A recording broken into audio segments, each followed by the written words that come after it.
All right. People are going to start coming into our webinar. We are doing a fantastic webinar today on mastering buyer conversion. We're going to get started in about 5 minutes. Everything's looking good, Kevin. We got people coming in. Welcome, everybody. Let me just make sure I'm set up as the host.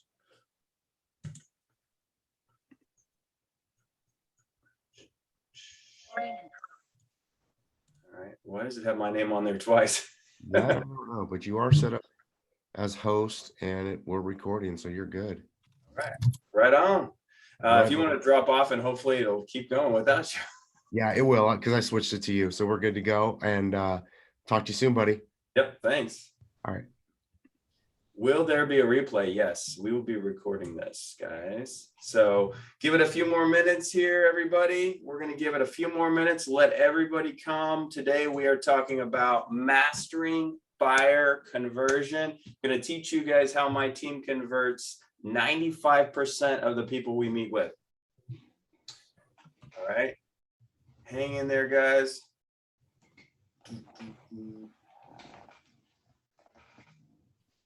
All right, let me make sure.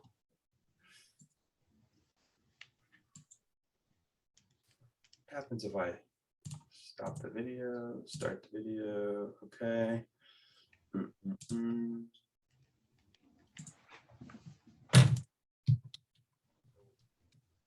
Here's my question. Someone's rustling around, so I wonder why.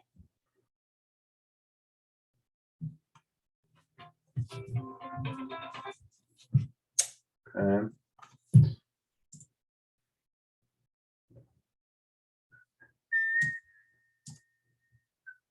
Almost ready, guys. We're just let people come on in a little bit.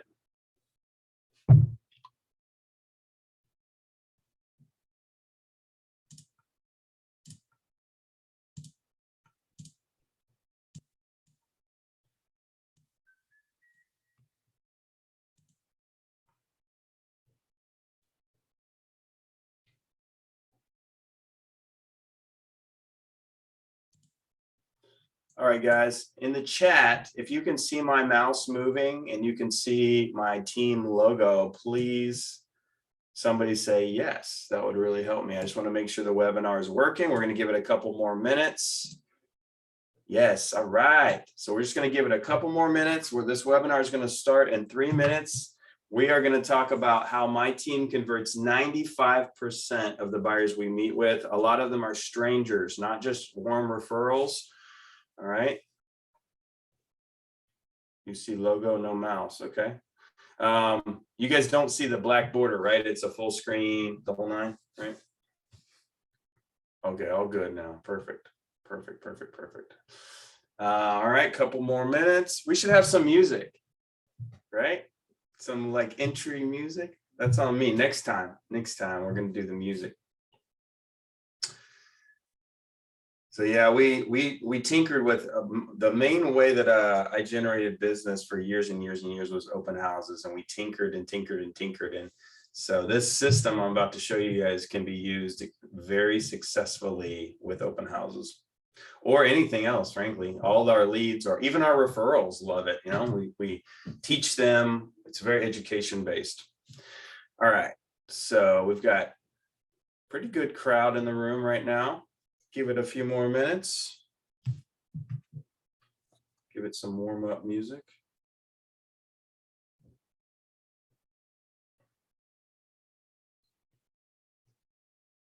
Here we go.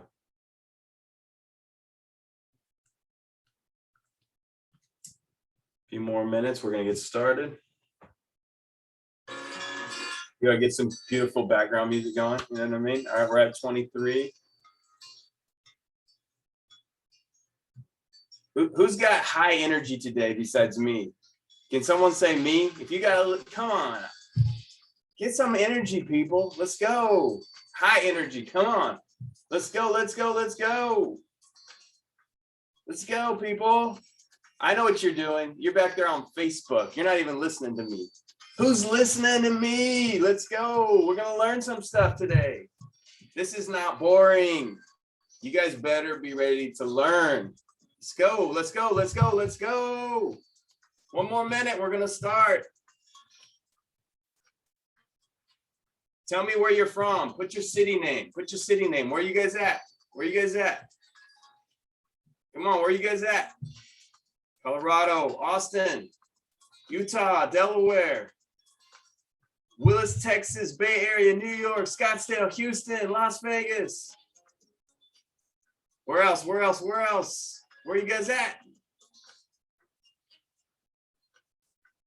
Woodlands, Texas, Queens, New York, sunny LA, Savannah, Las Vegas, in the house, more than one, more than San Antonio.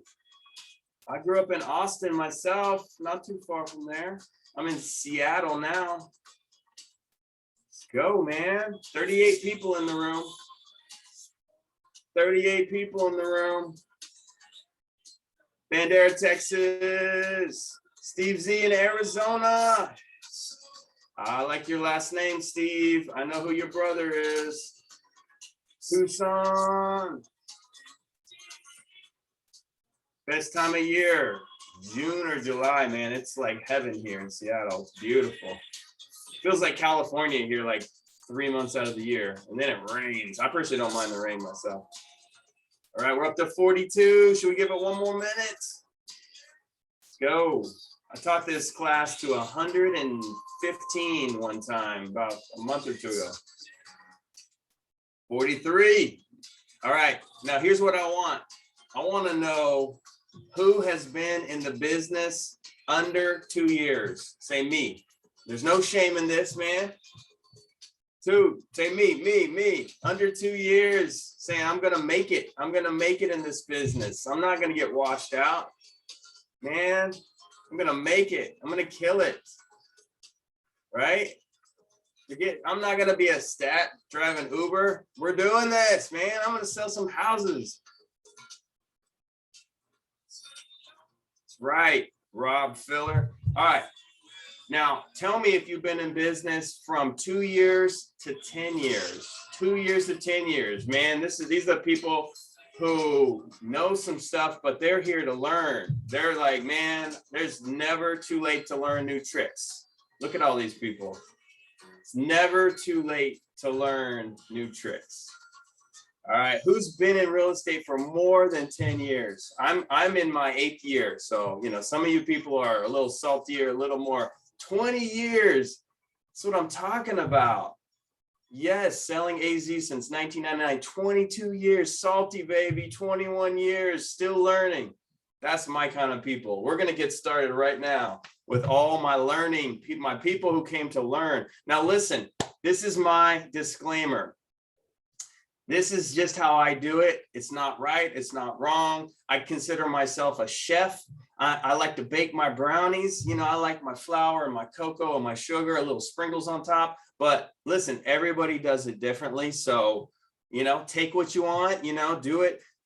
What I'm going to show you is the process by which I have new agents on my team selling 3-4 homes a month, you know, and yeah, we have leads and all that, but they're doing open houses. They're calling their mama, their daddy, their sphere, just like everybody else. And yes, I buy leads, but the reality is, if you follow a process, you will have a better conversion. Now, I'm going to teach you the process that we follow to basically convert at a higher level. Now, the process that I'm going to show you might seem a little bit over the top. I would say that the meeting that we have with buyers is longer than just about anybody else that I've personally seen in the business. So, but here's what I'll tell you, it's about 90 minutes, or you can get through it in 20 or 15 if they're just really intense. They don't want to, I just leapfrog my way through it. But most people, it's a 90-minute process, you know, and if that's longer than how you do it, no problem. I'll just tell you this, it's not only about getting a yes. I can get a yes in 15 minutes, 10 minutes. It's about getting the yes from the client and training them to stick with me forever and go see 5 to 7 homes and write an offer and win. It's not about just getting the yes. this process is also a training mechanism where we have better, well-behaved clients who do what they're supposed to do. Now, I'm going to tell you what's also great about this process is it washes out a handful of people who really are not buyers. They shouldn't be buyers. They shouldn't be out kicking tires with us. They're tire kickers. So you go, man, I don't want to waste 60 or 90 minutes on a tire kicker. It's better than wasting 10 or 15 hours driving them around and seeing houses. So I would much rather waste 60 to 90 minutes up front, weed them out. This is how you can get your time back. And this is also how you can compete.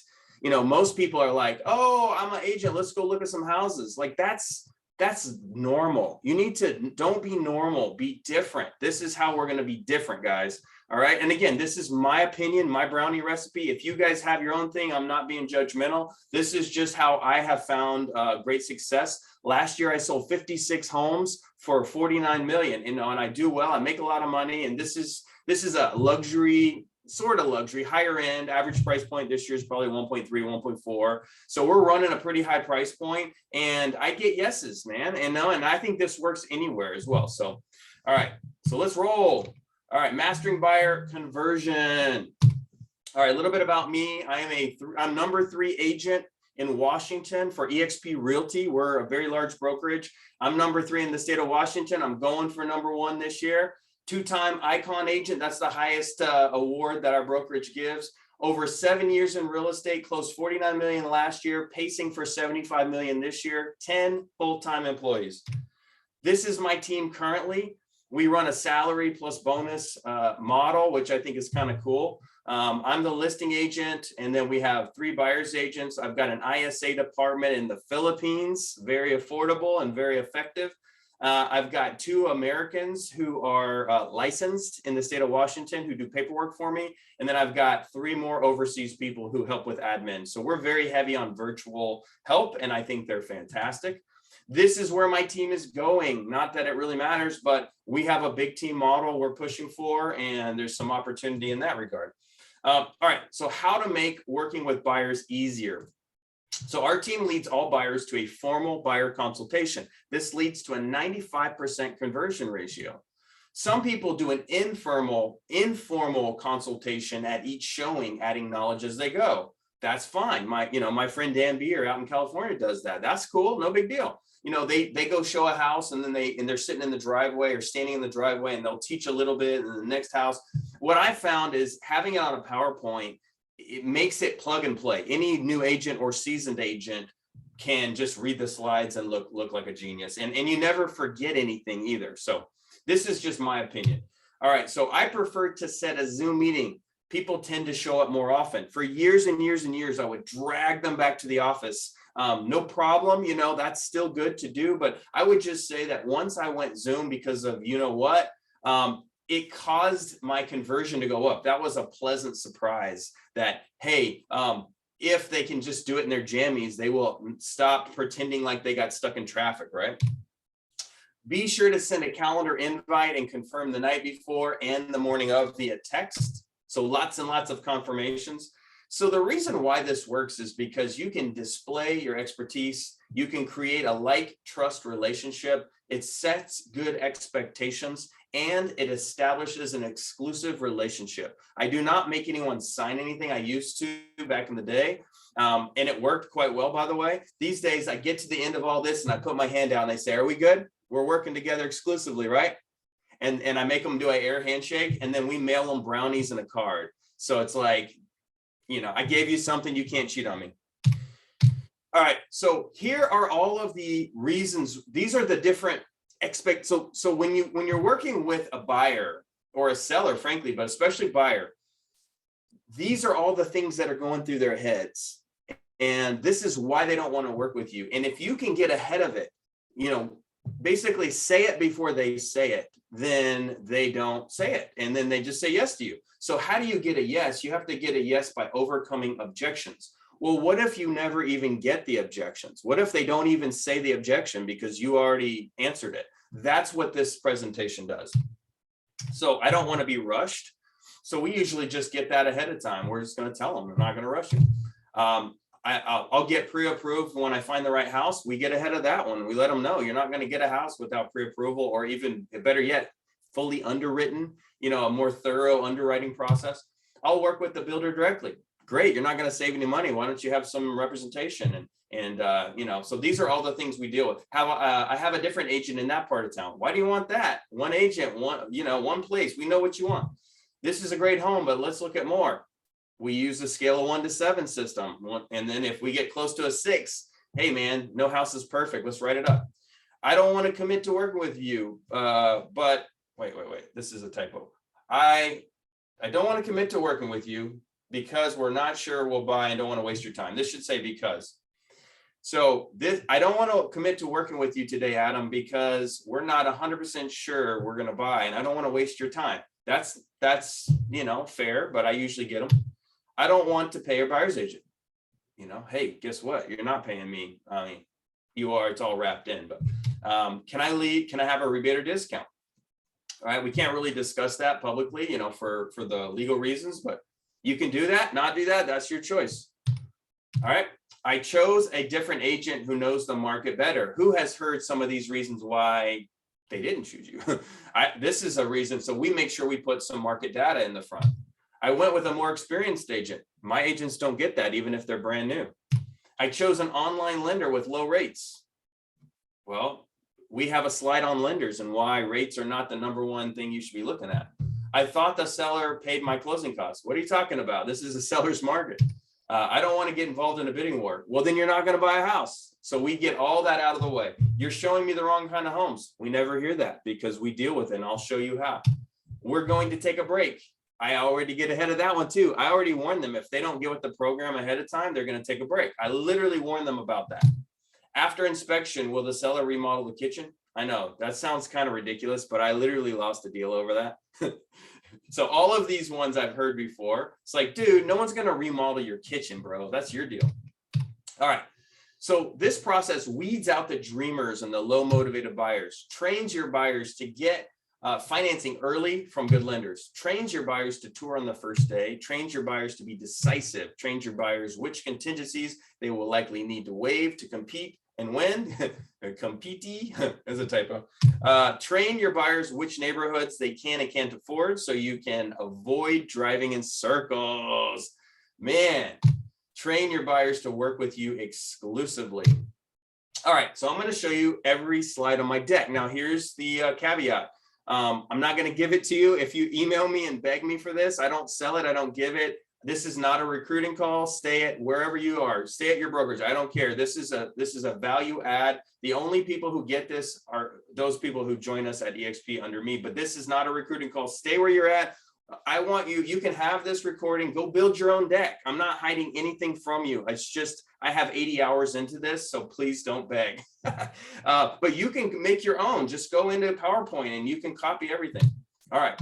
So here's what it looks like. I start with a few questions. All right, just to warm it up. And then, so the first part is going to be a few questions. Then I mute them. I learned this the hard way. Otherwise, they ask too many dang questions and it goes 2 hours. All right. So the first part is going to be a few questions. What do you most want to learn today? Why are you buying rather than renting? When was the last time you purchased a home? When does your lease end? Can you buy out of the lease if you find a great home? Now, remember, I'm taking notes with a pen and paper. We're going very slow. I'm going to talk a mile a minute because I want to honor that 1 hour block we said. But when we're doing this, you want to have a more calm tone to your voice and a confidence. All right. Have you been pre-approved? Which lenders? Mute. So I have everybody mute at this point.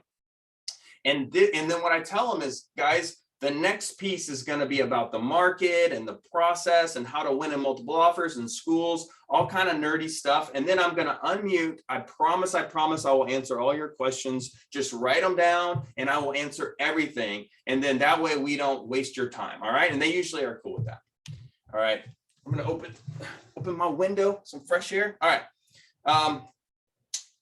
So this is what I'm telling the buyer, okay? So we're in a seller's market. This means there's more buyers than sellers and not enough homes. This was caused by low interest rates and not enough new construction being built over the last 10 years. Real estate is also seasonal. By the way, guys, you write down your questions, and at the end, I promise we're going to have a discussion and I'm going to answer them all. All right, so same thing for you guys. You can put them in the chat if you want, but I'm not going to stop. We're going to do them at the end. Real estate is also seasonal. There are normal highs and lows throughout the year. All right, so this is a chart of the inventory, and what you're going to notice is that there's very few homes for sale right now. Now, we've had this problem for the past 7 or 8 years, mainly because of not enough new construction, but there's more reasons than that, right? You got millennials coming of age, you got low interest rates, you got not enough new construction, and now you have people wanting to work from home. These are the 4 things that are just driving inventory into the dirt. And all the agents are fighting over the same little piece of pie. All the buyers are fighting. Again, low interest rates, which have come up a little bit, maybe closer to 4% right now. In every decade from the 1970s, we've had 25 million plus new construction homes being built. The last 10 years, we had 5.8. We just don't have enough homes, frankly. This is the normal seasonality for buying a home. What you're going to notice here, and this is me talking to the buyer, what you're going to notice here is that in the springtime, we have low homes. And then as we get closer to summer, we have a lot more inventory. The same thing happens with pricing. Pricing shoots up in the spring. This is the yellow dotted line is pricing. And then throughout the year, you know, it kind of levels off, and lately it's been still going up, but more of a calm. And then every January it goes up like a rocket ship, right? So as I'm meeting with people, I kind of explain this, and it helps them understand why every January is bonkers. This one has been even more bonkers.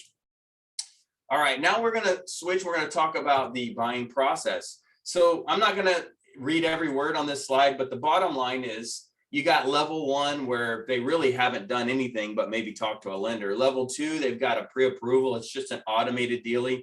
And then level 3 is where a real underwriter has looked at the file. They've looked at pay stubs and tax returns and all that good stuff. And this is a very, very solid buyer. And I probably will remind them at this point, don't go buy a car, don't put anything on credit, don't mess up your credit. And then this is where I basically, you know, tell them, hey, go work with a good lender that we trust.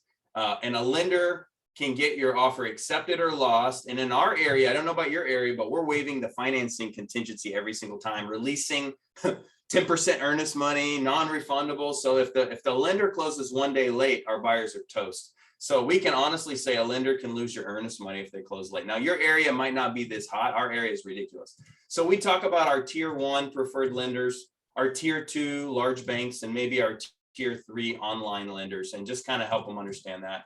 This is kind of the buying process. We talk about the blue path and the red path. And the blue path are the homes that are maybe less popular. They've been on the market 10, 15, 20 days, and you can have all your contingencies in there. The red path are the hot homes that sell overnight, 1 day, 5 days. You got to waive your contingency. So we teach our buyers to get their financing in order. We teach our buyers to get into the home on the first day. And we also help them know that we will help search for you. You're not alone. You don't have to go to Redfin and Zillow by yourself. We are going to help you. This is our value to you. We're going to search for homes with you. All right. Then we talk about getting the home and appraisal and then the timing. All right. We also, in some of your states, you're going to have something called an escalation addendum, where, you know, people can kind of start at a certain price and end at a certain price. So if that's you guys, this is what I do for the escalation addendum. And I explain, I do something that's a little bit kind of different. That's kind of cool, I think, where we have a certain escalation if it's cash and a certain escalation if we're up against a loan. So most of my buyers are loan, they have a loan. But we are willing to jump a little higher if the competing offer is a loan, just to make it a little harder for the seller to say no. So and I had an attorney draft up a form on that. All right. So, and then we talk about possible low appraisal. In our area, the buyer is absorbing all that risk. Some areas that are a little less hot, you know, your buyer might absorb part of the risk, like 10K or something, but just helping them understand that. We've got a slide on when is money due. So again, guys, at this point, I am the expert. They are listening to me. I don't care if you've been in business for 2 months, you got their full attention. Schools in my area, our demographic is highly educated, that most of them are first generation immigrants with a master's degree. They're all in tech, Microsoft, Facebook, Google, Amazon. So schools are very important. So we're talking about schools, you know, we're talking about how when you cross over the school district lines, pricing changes. We're talking about the fact that greatschools.org numbers are not that amazing. And then we get into the gold, which is how to win in multiple offers.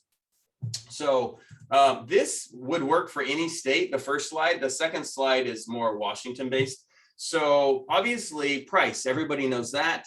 We help them understand that it's not just price, it's loan status. Did you get your loan thoroughly and fully approved? Trustworthy lender, nice buyers. You know, oftentimes we write a little love letter, and strong agent, and then terms. And I help them understand on the next slide what those terms are that they might need to waive, and how do we kind of protect them from risk. The big word here is risk. So in life, people are more likely to avoid risk than to move towards pleasure. So if you say, man, I'll give you $1 million if you swim across the Atlantic Ocean, nobody's going to do it because they're going to get eaten by sharks. You know, so people are really risk averse. And so if you want to capture people's trust, use the word risk and tell them how to avoid risk. So let's talk about terms. And let's talk about avoiding risk, right? So the contract generally favors the buyers. Buyers often choose to waive contingencies to make their offer more appealing. This makes their offer less risky to the seller and riskier for the buyer. We can help you reduce the risks. All right, so first thing I tell people that you can do to increase your offer strength is closing more quickly if your financing allows. Down payment amount, you know, bigger down payment, more appealing. Earnest money amount in our area, we've seen as much as 25% even. Section W, Title 17, these are more Washington-based deals, but basically like seller disclosure forms, things like that. So what we tell them is, how do you waive these contingencies and still protect yourself? Well, the answer is we read it all ahead of time before we write the offer. We're going to read the preliminary title policy. It takes 10 minutes. We're going to read the seller disclosure. It takes 10 minutes. Section W in our state is the tax records. It's, you know, how many square feet and all that stuff. So we're going to look it up on the tax records. We're going to waive the inspection, but you know, a lot of my colleagues, especially in like different parts of the state, are just skipping it. And I'm not passing judgment. For me, I find that to be very risky for my clients. And so what we prefer to do is a pre-inspection, you know, or sometimes in our area, the seller will pay for a pre-inspection and we can just read it. Otherwise, what I like to teach my buyers to do is find it on the first day. Either you or me, we're going to find it. Get in there. Again, this is a value prop. I have a little team. We can get in the home instantly first day. So I teach them find it and tour it on the first day. And then if you like it, we can get an inspector in there that night or the next day, and we can make sure it's good. We can write a strong offer. Waiving the financing addendum. Now, not everybody can do that, but if your financing is solid and it's totally thoroughly checked, this is a great way to do it. This is how you can strengthen your offer. Appraisal, same thing. If you have enough cash reserves, you can cover the appraisal gap or a partial appraisal gap. And then in our area, we're releasing earnest money. It's literally gone. There's no option period. We don't have an option time period. None of that stuff. It's just gone. It's off the table. It's literally deposited into escrow and then withdrawn into the seller's hot hand. And we're writing anywhere from 100 to 200,000 in earnest money right now, gone. So it's pretty extreme in Washington. Some additional winning terms I teach them about is early offers. In our area, we have an offer review date. So we would do like, we just dismiss the offer review date. We don't care. We find it on the first day and write the offer on the first day. I did it last night, by the way. The next one is free rent back. Obviously, there's some risks associated with that, especially with the government not letting you evict people. So we kind of discourage it, but it is happening where, you know, someone can let the seller stay in the home for 2 weeks or 2 months. Skipping the inspection, again, we discourage it, but it does happen. And then again, weak, medium, strong offer. And again, I don't spend a lot of time on this. I just want them to know that I know. Now, this is the best slide of all of them, in my opinion, guys. So when I get through this slide, take a picture. This is the phases of buying. This is the psychology. This is how you keep buyers from quitting on you. And I take a screenshot of this, and if they start to quit on me, like, oh, Adam, we're getting exhausted, we might want to take a break, I send them this picture. Don't take a picture till I get all the way done with it. But I send this to them and I say, don't quit. All right. So the first phase, I'm going to say it just like I say it to them. Okay, guys. So guys, right now, you guys are in phase 1. You're looking casually. There's no rush. And you have very rigid location and requirements. Would you agree? Right? You know what you want. All right, now guys, phase 2 is where you get more serious. Maybe you've seen those 2 homes that were on the blue path in this area, right? They smell like dog, they're on a busy road. And now I know your lease is not up for 6 months, but guess what? Whether you like it or not, you're in phase 2. You have an increased urgency. You're waiting for a good home to list. It's very competitive. You get to find it, tour it, and decide quickly. This is the phase that you're probably in, whether you realize it or not. Would you agree? All right, now guys, if you can't find a home in phase 2, we've got to go to phase 3. Now, what is phase 3? Phase 3 is where you get to flex. And listen to my language. It's not that you need, I'm not going to make anyone do anything. You get to flex on location. You get to flex on criteria, or you get to add a larger budget. Now, let's say you get to phase 4. That means you are not willing or able to flex enough, and buyer fatigue sets in. Now, for most people, buyer fatigue sets in somewhere between 6 and 12 weeks. We have had people that are marathon runners and they go a year. But the problem is those people are rare. Most people, they can write 3 offers and they're done, okay? So this is the phase where you might call me to take a break, or you might just ghost me and you might not return my text messages or calls. If I send you a beautiful home that I know is perfect, you're just gonna ignore me because you're burned out, right? You have burnout. And then what happens is you think you're taking a 2-week break, and prices will go up faster than you can save, and you end up taking a 2-year break. So guys, here's what I want you to do. I want you to buy a home here or here, phase 2 or phase 3.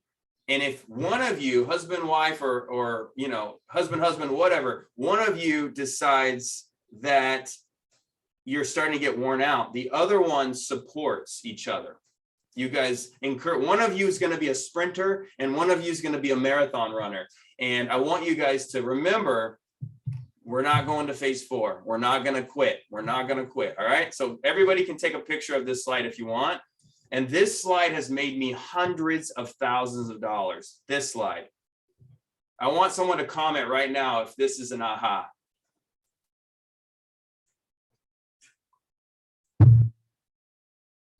This is going to make you a fortune. We call this future pacing. Now remember, if you try this when they're ready to quit, they think you're trying to save your paycheck. If you tell it to them ahead of time, you look like you are have a crystal ball. Okay, so you can't try to. Yes, do it in the beginning, Barbara. You can't hit them with this. You can, but you will have a worse result. So if, let's say that you do not sit down with them for a formal buyer consultation, and then they're going to quit, and you say, don't quit, phase 1, phase 2, phase 3, they're not going to listen. They're going to think you're desperate and you need a paycheck. Now, if you tell them ahead of time, you are the pro and you are the person they trust. This is a whole nother reason why this consultation is not just about getting the yes, it's about keeping these people in the game. Okay, was that good? We're still going, by the way, we're not done. All right, so now I unmute and I say, does anyone have any questions? And then they're like, we talked about the market stats. We talked about the buying process, how to win in multiple offers, schools. We talked about the psychology of buying, right? Was that good? And they're gonna go, yeah, that was good. All right, so now let's take a step back and I'm gonna put my teacher hat on. I have just taught them that I am smart and you can trust me. The next section is I care. The first one is you can trust me. The next one is I care about you. And then we're gonna close and get a commitment, okay?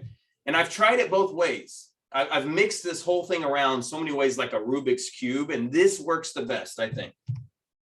All right, guys, so now I've got my notepad, I've got a pen. We're gonna talk about what your ideal home looks like. I want to know everything. I want to know what you're looking for. And maybe we can't afford the perfect home, right? There's no perfect home, but I want to know everything. So I usually just go down this list and I control the conversation.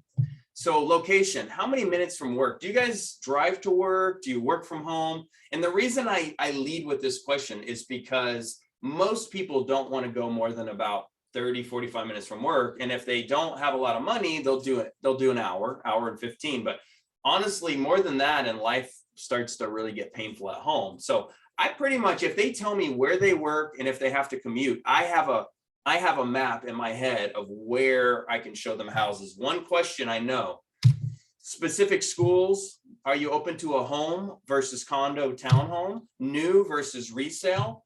Updated or fixer? And I'm taking it real slow, by the way. My pacing is very calm. I'm taking it very slow so they can tell I care. And if they want to get off topic and tell me some other stuff, I'm just going to write it all down.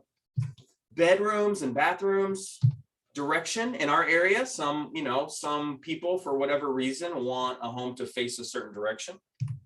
Size, square footage, and I give them a few options. And usually they pick one of these options. Do you want a yard? And if they say yes, I'll say, oh, do you have a pet? Do you have a dog? And they'll say, yeah, I have a dog. And I'll say, cool, what's your dog's name? Or if they say, yeah, we have kids. Oh, what are your kids' names? How old are they? So this is where I'm not just going to follow the script. I'm going to be very personal. I'm going to show enthusiasm and that I care. All right. Do you need a garage? 1 car, 2 car? Lots of light versus trees. In our area, it's a little gloomy. So I ask a lot of questions about natural light. Open concept kitchen. Do you want gas cooking versus electric? Frankly, none of this stuff matters. All it does is show that I care. Because the house that I sell them could be very different than all this stuff. Frankly, right? How many of your buyers change midway through the process? Right? Yes, if your buyers tell you one thing and then they absolutely go buy something different, right? Type yes if you've experienced that. 69 of you, give me some yeses, right? Okay, so how much does this really matter? You're asking them, it does matter because I want to set up some searches, right? I want to set up some searches, but the reality is it could change. And so I never make my buyers feel bad if it changes. In fact, I tell them it's going to change. It's okay with me. You're not, if it changes, you're being a normal person. All right, now I'm going to ask them, what budget would you like to stay within? They're going to tell me a number and I'm going to write it down. And then I'm going to ask them this question: for the perfect home, what is your max budget you would stretch to? And they're going to magically come up with more money. Isn't that funny? They have mattress money, right? Let's just say in my area, they're going to say 1.2 million. And I say for the perfect home, and they go 1.4. Oh, you came up with $200,000 instantly. So I like to ask the budget question twice, right? So the budget question is, what budget would you like to stay within? For the perfect home, what is your max budget? Interesting. Who else has experienced mattress money? Type yes if your client has coughed up mattress money. Right, Barbara and Terry, your buyers have coughed up mattress money. Tony, come on, this is crazy. How did you come up with $200,000? Maybe in your area it's 10. How did you come up with $10,000 with one question? All right. Now, this is an important question. How much cash do you have for this purchase, or assets like stocks you can sell? And I tell them, listen, I don't want to get all up in your business. I don't need to know everything about your finances, but I would like to know how much money can you get your hands on? Whether, and where is it coming from? Is it gift funds? Is it stocks? And the reason why is pretty obvious. When you buy a home, you need down payment. You need closing costs, you need money for low appraisal. And if you're buying a jumbo loan, which is outside of Fannie and Freddie guidelines, you need cash reserves. And then you need money to move in, right? So if they say, I had a guy the other day, yes, this will be recorded, all right? No problem. And you guys can all reach out to me later if you have any questions. I'm happy to answer any questions on how we do things. You can reach out. My email is adam@adamhometeam.com. So just shoot me an email and I'm happy to chat with you and answer any questions you have. So how much cash do you have for this purchase? I want to know. I had a guy the other day who kind of was big stuff. You know, you ever talk to one of these buyers who's Mr. Big Stuff? He's like, oh, I'm good, man. My lender said I'm good. And I said, oh, that's great, man. Congratulations. What's your budget? He told me this budget, right? And I said, oh, cool. And how much money do you have? How much cash do you have for this purchase? He says 10K. Like it was just an army of money. And mind you, I have clients who have 500K in cash. And this guy's like 10K. And I'm like, you know, closing costs could be more than that. Plus you need down payment and you need some money to move in. Like, how are you going to move into this thing? So anyway, so this is a very important question. All right, next question about us. Now, you would obviously have to build your own thing, but here's the deal. This is my bio. You guys can rip it completely off. The only ones you can't rip are the first two, right? Because that's me. That's my volume. Right? I've sold a bunch of homes. I'm very, very focused on getting Zillow reviews. So the other ones you can rip. You can totally rip this if you want. So do you work with limited clients per month? Yes, you do. Yes, you do. Can you do showings on demand? Absolutely. I'll get you in that home. Will you give honest advice? Yeah, absolutely. We'll help you review the inspection and home documents and tell you if it's a good home. And if it's not, I will tell you to walk away. I'm not going to sell you a lemon. And you got to say it with that tone, right? Accurate pricing. Are you trained to run the comps and know what this home might sell for so you can write a strong offer? Say yes. If not, go find a mentor. And you know, most local agents write 8 to 9 offers to win. We're writing 1 to 3. Honestly, the past 3 months, our numbers have been a little higher than that because it's been brutal. There's no homes, but anytime other than the past 3 months, this is true. Even my brand new agents are writing 1, 2, and 3 offers to get a deal just because we know how to do it. You know, and one of the little things I like to throw in there is how would you like to your little girl, your little daughter to not have to pick out their bedroom 6 times, right? Wouldn't that be cool? You don't have to explain mommy and daddy didn't get the house. Like that's what I do. I make life good for you. I take away pain. All right. Team effort. Even if you don't have a team, you can say, hey, I've got a team. You have a lender, you have an inspector, you have some new agents that you could pay $50 to go show a house. Like you have a little team. And this is a screenshot of all the homes I've personally sold. Okay. All right. So the next piece is probably the most important piece. Let's look at our time. We're doing good. 12:37. All right. The next piece is probably the most important piece. And I have 69 of you. We started with 71. So I must be doing something right. We got most of you on here. All right. The most important piece. So type yes if you've ever had to drive in circles with your buyer and look at houses they can't afford. Type yes if you've been looking at homes they can't afford. That's right. That's right. It's a common problem, right? Let's face it. I kind of do as well, but I've eliminated probably 80% of it. We still, you know, especially right now, there's not enough homes. So buyers are having to be a little panicky and frantic. But the reality is, for the most part, we eliminate that. Let me teach you my secret. And maybe you guys already know this secret. I don't know. So this is the Northwest MLS. Maybe your MLS looks somewhat similar. But what I like to do is do what's called the power search, AKA the MLS, right? So I learned this from Dan Beer out in San Diego, smart guy. He always says, name your processes. Name your processes so they sound spooky and cool.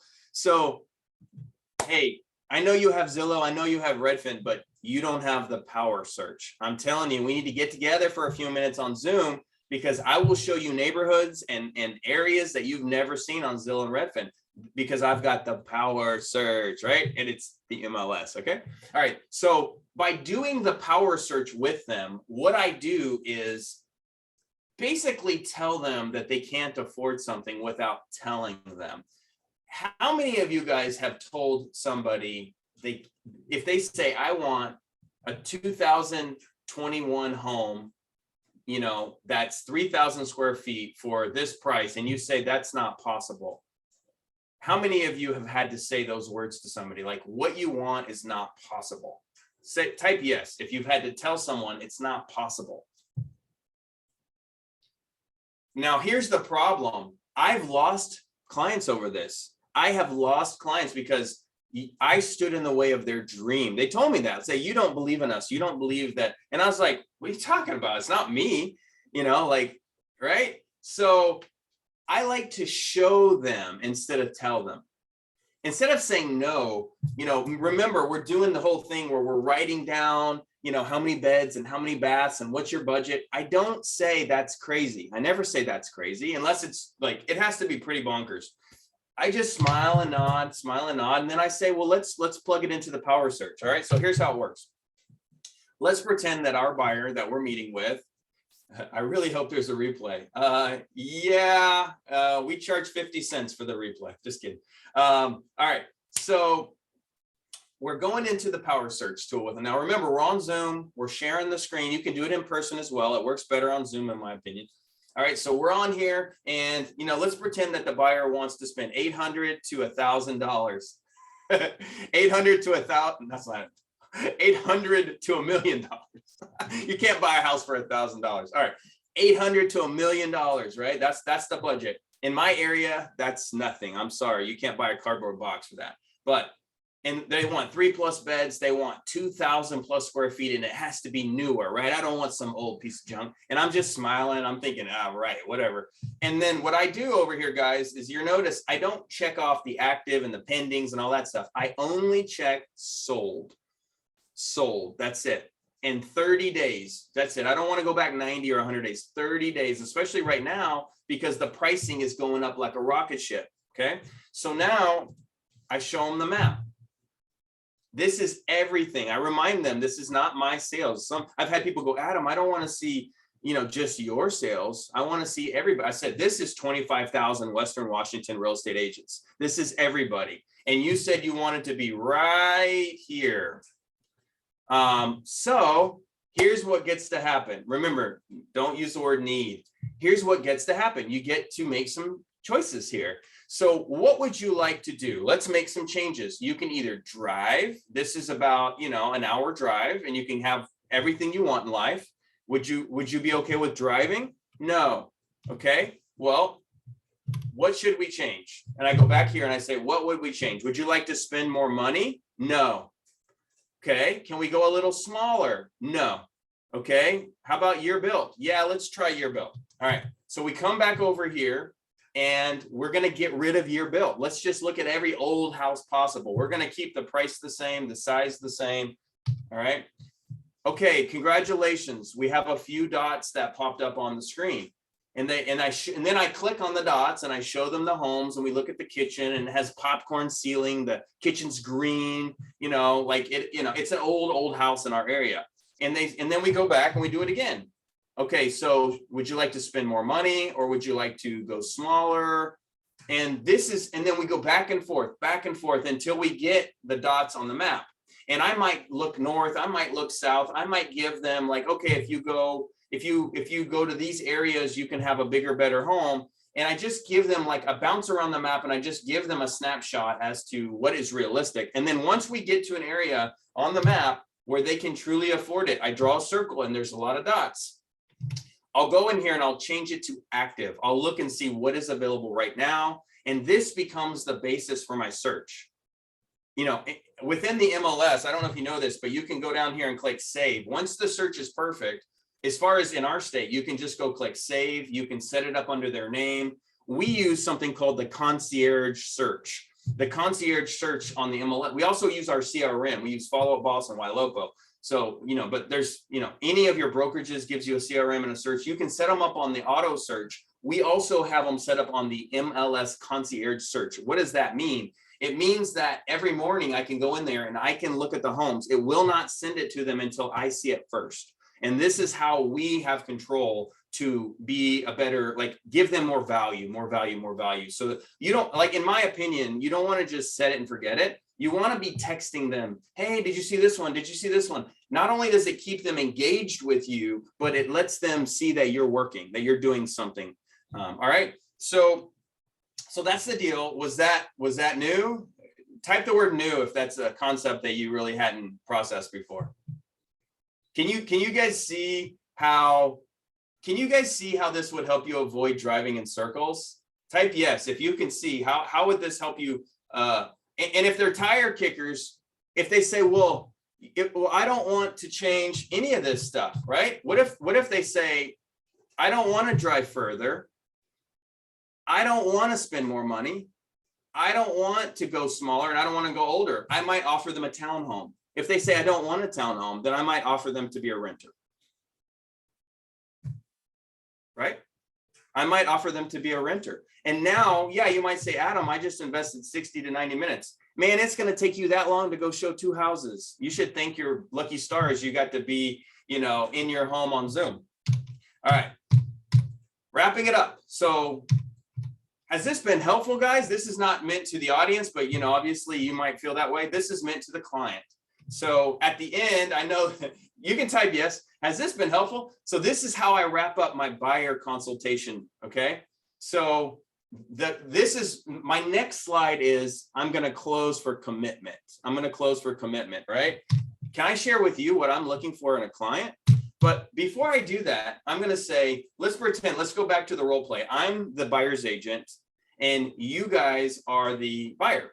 So guys, has this been helpful? Yeah, it's been really helpful. They usually have this look on their face like, hi, I didn't know there was that much to it. Well, now they have shell shock, so they're less likely to beat you up on commission. My team does a little small rebate thing, but it's barely anything, honestly. We're beat up in this area. We have to, but the bottom line is I've added so much value to their life that I'm going to get a yes, right? I'm going to get a yes. So I try to remind them of what we talked about. So today we talked about the market data. We talked about the process of choosing a lender. We talked about the process for buying a home. We talked about schools. We talked about how to win in multiple offers. I even went through the power search with you and we found the exact neighborhoods that you can afford. Was that good? Was this more than you expected? Yeah, it was way more than I expected. Can I share with you what I'm looking for in a client? Usually they go, huh? Right? Because I just flipped the power. And I said, I don't take everybody, right? Can I share with you what I'm looking for in a client? It's pretty simple. Nice people in a loyal relationship. And you know what, Tony, you're a nice person. I can tell. You got that part now. Let's talk about the number 2. All right. So we're going to move at your pace, whether slow or fast, new or resale, any city in the greater Seattle area, regardless of who finds it, it's a team effort. You might find it on Redfin, right? I might find it on whatever. Even if another agent sends it to you, you go to an open house or something, you send it to me, you tell them you have an agent. If you change your mind, you don't want to buy, you don't owe me any money. I take a chance with my time. We require an exclusive relationship. Our team would be your only agents, and we don't require you to sign a contract. Just tell me if it's not working out. It rarely happens. Do you think we'd be a good fit? That's my close. This is my closing slide. Do you think we'd be a good fit? Now, guys, how many of you think you're going to get anything other than a yes for the most part, except for commission?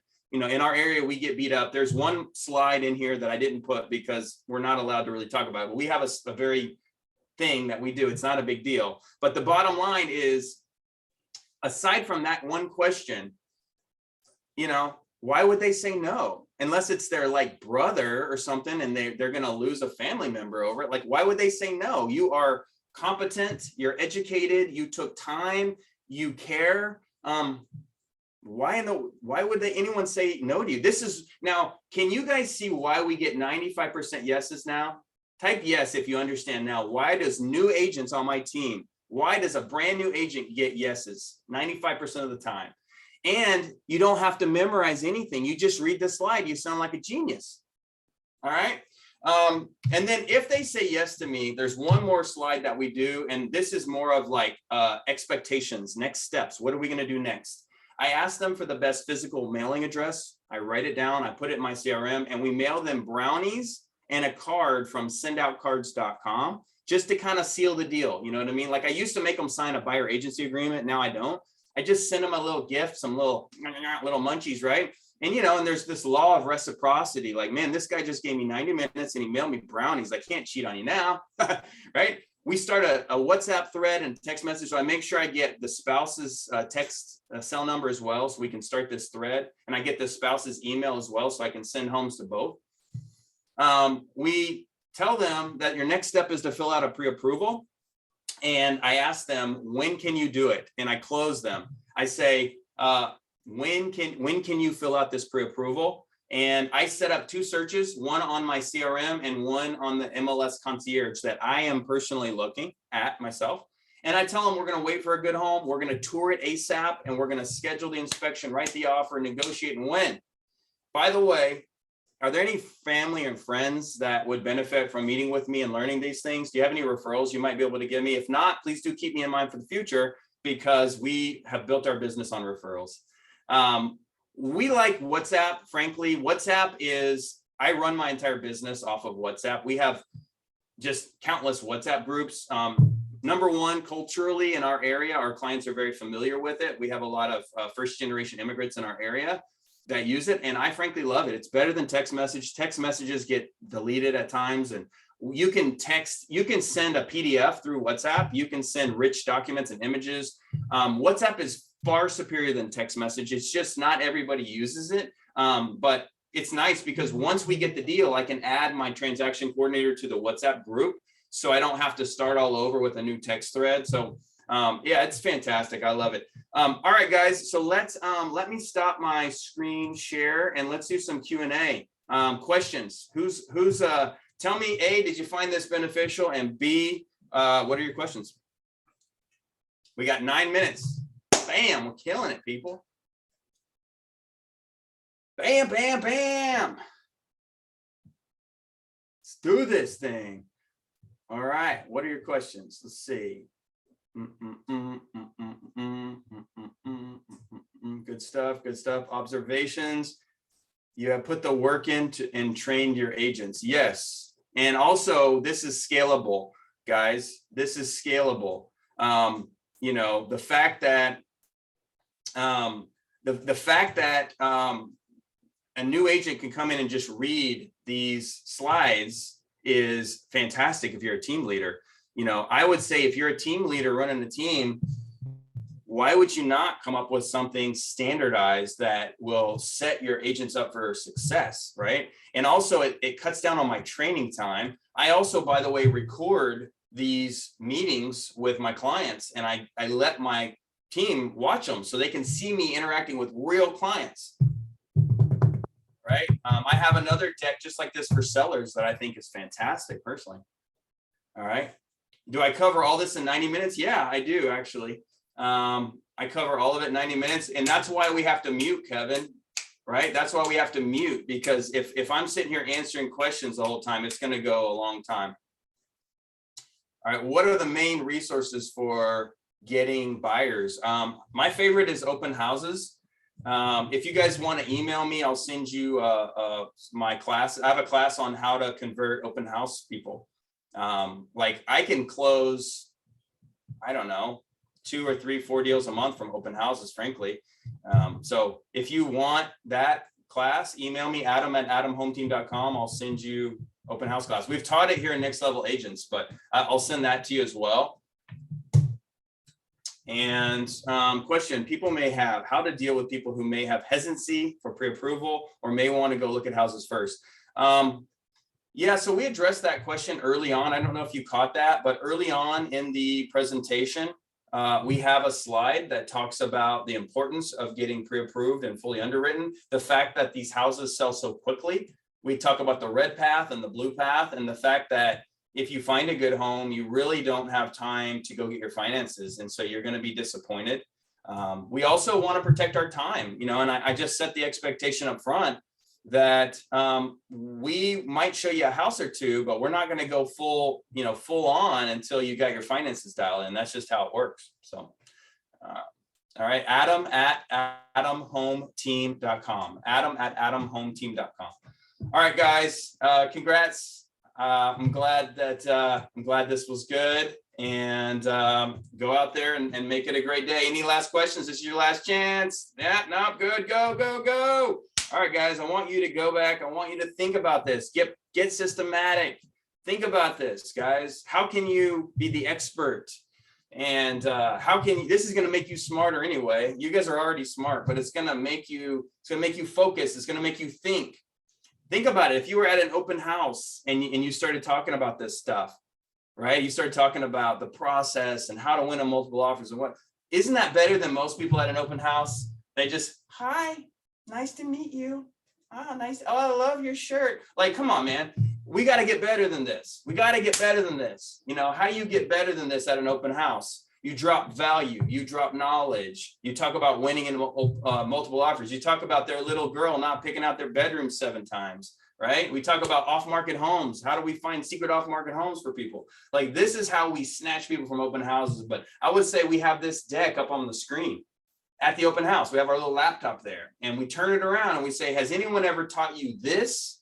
And they're like, no. And I say, man, would you like to get together on Zoom and we could talk about it? You know, no strings attached. You don't have to work with me. There's no pressure.